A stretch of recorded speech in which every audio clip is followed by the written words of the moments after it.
Good morning students. बच्चों, दीपदान एकांकी के भाग 13 में देखा कि पन्ना चंदन को कुंवर उदय सिंह की शैया पर सो जाने को कहती है। तो चंदन पन्ना से कहता है कि माँ, कुंवर जी नाराज़ तो नहीं होंगे। तो पन्ना कहती है, मैं उन्हें समझा दूंगी। किसको समझाने की बात कर रही है पन्ना? कुंवर उदय सिंह को समझाने की बात कर रही है। बच्चों, अब आज हम लोग पेज नंबर 106 एंड 107 को भाग 14 में पढ़ेंगे कि आगे अब एकांकी में क्या होता है। ठीक है। पार्ट 14। चंदन।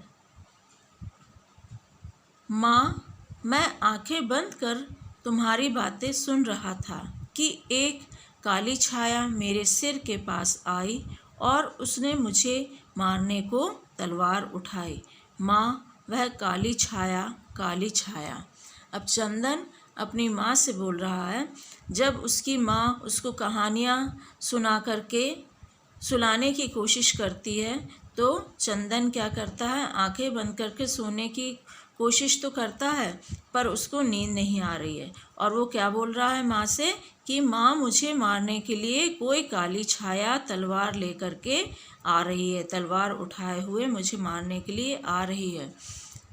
पन्ना, मैं तो तुम्हारे पास बैठी हूँ लाल, यहाँ कौन सी काली छाया आएगी? तो पन्ना बोलती है, बेटा मैं तो तुम्हारे पास बैठी हूँ, यहाँ पर कोई भी काली छाया नहीं आ सकती। चंदन, कोई छाया नहीं आएगी माँ, पर ना जाने क्यों नींद नहीं आ रही है। तो मुझे कोई गीत सुना दो तो सुनते सुनते सो जाऊं। तो चंदन क्या बोलता है कि माँ, मुझे मालूम है तुम मेरे पास बैठी हो तो कोई भी काली छाया नहीं आएगी, पर पता नहीं मुझे क्यों नींद नहीं आ रही है। तुम मुझको एक कोई गीत सुना दोगी तो मैं सुनते सुनते सो जाऊंगा। पन्ना, अच्छी बात है मेरे लाल, मैं गीत ही गाऊंगी, अपने लाल को सुला दूं। करुण स्वर में गीत गुनगुनाती है। दर्द भरे स्वर में वो क्या करती है? अब पन्ना चंदन को सुनाने के लिए गीत गाती है। उड़ जा रे पखरुआ सांझ पड़े, चार पहर बाटर डली जोही, मंडैया खड़ी ए खड़ी। उड़ जा रे पखरुआ सांझ पड़े, डब डब फरिया नैन दिरघड़ा, लग रही झड़ी ए झड़ी। उड़ जा रे पखरुआ सांझ पड़े, तेरी फिक्र हूँ भई दीवानी, मुश्किल घड़ी ए घड़ी। उड़ जा रे पखरुआ। दर्द भरे गीत को गाते हुए ये गीत जो है समाप्त होता है। पन्ना फिर पुकारती हुई बोलती है, चंदन। चंदन के ना बोलने पर पन्ना ज़ोर से सिसकी लेती है। ठीक है।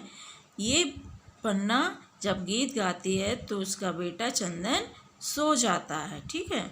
और जब वो नहीं बोलता है तो वो फिर क्या करती है? ज़ोर से सिसकी लेती है। पन्ना, मेरा लाल सो गया। मैंने अपने लाल को ऐसी निंद्रा में सुला दिया कि अब यह ना उठेगा। ठीक है। अब यहाँ पर पन्ना स्वयं अपने आप से बातें कर रही है। क्या कह रही है? कि मैंने अपने लाल को, अपने बेटे को सुला दिया है, ऐसी निंद्रा में सुला दिया है कि अब वो कभी भी नहीं उठेगा। ओह पन्ना, तूने अपने भोले बच्चे के साथ कपट किया है। अब वो क्या कह रही है पन्ना अपने आप से कि पन्ना, तूने अपने भोले भाले बच्चे के साथ कपट किया है। तूने अंगारों की सेज पर अपने फूल से लाल को सुला दिया। तू सरपणी है, सरपणी। ठीक है। वो क्या कह रही है? तुमने अपने जो भोले भाले बच्चे को क्या कर दिया है? अंगारों भरी सेज पर सुला दिया है। तुम तो सांप से भी कम नहीं हो। यहाँ लिखा है, तू सरपणी है, सरपणी, जो अपने ही बच्चे को खा डालती है, जानबूझकर अपने पुत्र को हत्या करने जा रही है। जानबूझकर अपने पुत्र की हत्या करने जा रही है। हाय अभागिन माँ, संसार में तेरा भी जन्म होने को था। वो अपने आप को क्या बोल रही है कि मैं अभागिन हूँ, इस संसार में मेरा जन्म होने को ही था, इस संसार में तेरा भी जन्म होने को था। कि वो क्या है, ऐसी अभागिन है कि उसे अपने बेटे को ही क्या करना पड़ रहा है, उसकी हत्या के लिए उसको मरवाना पड़ रहा है। चंदन को क्या करना है, वो किसके सेज पर सो रही है, कांटों के सेज पे उसको सुलाना पड़ रहा है। लाल तुम्हारी माला मैं नहीं गूंथ सकी। अब वो क्या बोल रही है अपने आप से कि बेटा मैं तुम्हारी माला को गूंथ नहीं सकी। तुम्हारी जीवन तुम्हारी है बच्चों यहाँ, लेकिन यहाँ तुम्हारा होगा, ठीक है। तुम्हारा जीवन अधूरा होने जा रहा है। तुम्हारा जीवन अधूरा होने से मतलब क्या है बच्चों, कि तुम्हारा जीवन तो बहुत लंबा था, लेकिन अब क्या है, तुम्हारा जीवन अधूरा है। अब तुम्हारी क्या हो जाएगी, मृत्यु हो जाएगी।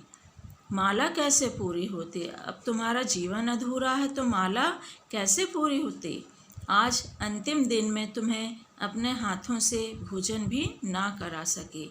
अब पन्ना क्या बोल रही है कि आज जब अंतिम दिन है तो मैं तुम्हें अपने हाथों से भोजन भी नहीं करा सकी। आज तुम भूखे ही रह गए मेरे लाल।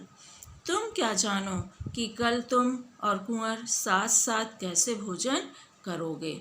अब उसका कहने का मतलब है कि कल का दिन तो तुम देख ही नहीं पाओगे। तुम ये कहाँ समझ पा रहे हो, ये तुम्हें नहीं मालूम है कि कल तुम भोजन कुंवर के साथ कर भी पाओगे कि नहीं कर पाओगे, ये तुम नहीं जानते हो। कल तुम परोसकर खिलाना, मैं अब किसे खिलाऊंगी, क्योंकि चंदन ने क्या बोला था कि माँ कल तुम परोसकर खिलाना मुझको और उदय को, तो हम लोग बहुत एक साथ बैठकर खाना खाएंगे, लेकिन मैं अब किसे खिलाऊंगी। चंदन तुम बड़ी बड़ी जागीरें जीतोगे, मंदिर बनवाओगे, देवी के स्थान पर मुझे बिठलवाओगे और मेरी पूजा करोगे। मैं ऐसी देवी हूँ कि अपने भक्त को ही खा रही हूँ। क्योंकि चंदन ने अपनी माँ से क्या बोला था कि माँ तुम बहुत अच्छी हो, हाँ मैं क्या करूँगा, बड़ी बड़ी जागीरें जीतूँगा और मंदिर बनवाऊँगा और उस मंदिर में देवी की जगह तुम्हें बैठा के तुम्हारी पूजा करूँगा। लेकिन क्या मैं उस देवी के समान हूँ, हैं, जो एक चंदन रूपी भक्त को ही खा रही है। तुम्हारे अंगूठे से रक्त की धारा बही, अब हृदय से रक्त की धारा बहेगी तो मैं कैसे रोक सकूंगी। मेरे लाल, मेरे चंदन, जाओ यह रक्त धारा अपनी मातृभूमि पर चढ़ा दो। यहाँ पर पन्ना क्या कह रही है कि तुम्हारे अंगूठे से, शरीर के एक छोटे से भाग से थोड़ा सा रक्त निकला, उसको तो क्या किया मैंने रोक लिया, लेकिन अब जब बनवीर तुमको आके अपनी तलवार से मारेगा तो तुम्हारे हृदय से निकली हुई रक्त की धारा, बहती हुई रक्त की धारा को मैं कैसे रोक सकूंगी। मेरे चंदन जाओ यह रक्त धारा अपनी मातृभूमि पर चढ़ा दो। यहाँ पे पन्ना क्या कह रही है, अपने बेटे के लिए, बेटे का बलिदान करके क्या बोल रही है कि बेटा जाओ और ये जो रक्त है ये अपनी मातृभूमि चित्तौड़ पर चढ़ा दो। आज मैंने भी दीपदान किया है, ठीक है। तो पन्ना क्या बोल रही है, मैंने भी क्या किया है, आज दीपदान किया है। दीपदान, अपने जीवन का दीपदान मैंने रक्त की धारा पर तैरा दिया, क्योंकि चंदन पन्ना का बेटा था, वो उसको बहुत प्रेम करती थी, ठीक है। इसलिए वो कह रही है कि अपने जीवन का दीपदान मैंने रक्त की धारा पर तैरा दिया है। ऐसा दीपदान भी किसी ने किया है। वो कह रही है ऐसा दीपदान किसी ने नहीं किया। क्या ऐसा किसी ने किया है? एक बार तुम्हारा मुख देख लूं, अब वो क्या कह रही है सोते हुए चंदन से कि एक बार मैं तुम्हारे चेहरे को देख लूं, कैसा सुंदर और भोला मुख है। सिसकियां लेती हुई बोलती है। एकाएक भड़भड़ाहट की आवाज़ होती है। हाथ में तलवार लिए बनवीर आता है।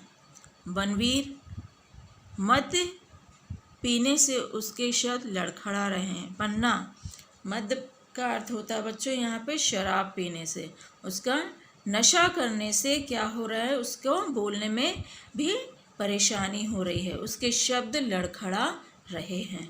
पन्ना, महाराज बनवीर, सारे राजपुताने में एक ही धाय माँ है। पन्ना, सबसे अच्छी, मैं ऐसी धाय माँ को प्रणाम करने आया हूँ।